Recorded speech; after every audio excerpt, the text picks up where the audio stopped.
Senator Attorney Vic Rodriguez, your final message. Thank you, Ben. Thank you, Madam Senator Nikki.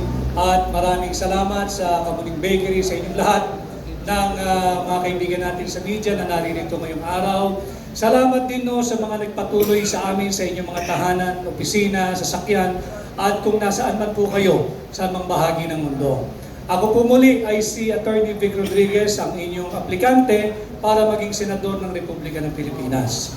Aking pong sinusulong yung war on corruption, ating pong pipilitin na tanggalin yung resolution number 10 kung saan nagpapahintulot ng liquidation by mere certification, at atin pong babantayan ang paglilimbag, pagpasa at paggamit ng kaban ng bayan. Babantayan po natin yung budget, at kung ako po ay inyong pahihiramin ng inyong mandato, aking pong isusulong na maibalik ang death penalty sa kasong plunder at drug-related offense ng mga taong gobyerno. Ito po isisikapin natin. At nananawagan din po ako sa lahat ng Pilipino, we should all be made aware and you should all realize what is at stake for our country this midterm election.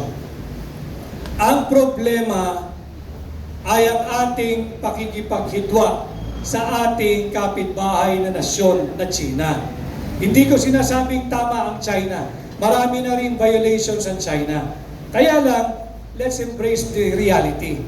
We are not in any position to wage war against a superpower neighbor like China. Hindi nga natin matugunan yung problema natin on food security. Makikipagdigma pa ba tayo? At hindi rin no problema ang saligang batas, bagamat hindi po ito perfect o hindi po ito perfecto. Pero babalik po tayo sa pangunahing problema.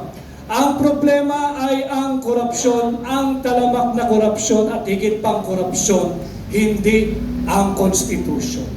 At ang isa pang problema ay ang nagaganap at patuloy walang humpay na political persecution laban kay Pangulong Duterte at sa pamilya Duterte, hindi ang konstitusyon, sapagkat dahil sa political persecution, marami nang nalalabag na karapatang pantaong nakalagay at ginagarantyahan ng ating saligang batas. Hindi po ito ang kinakailangan nating mga Pilipino.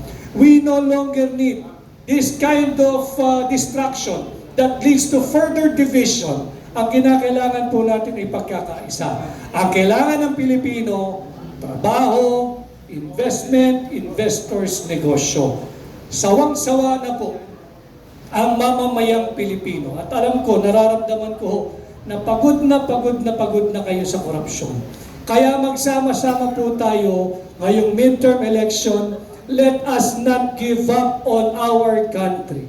Let's not give up on each other. Let's not give up on the Filipino people.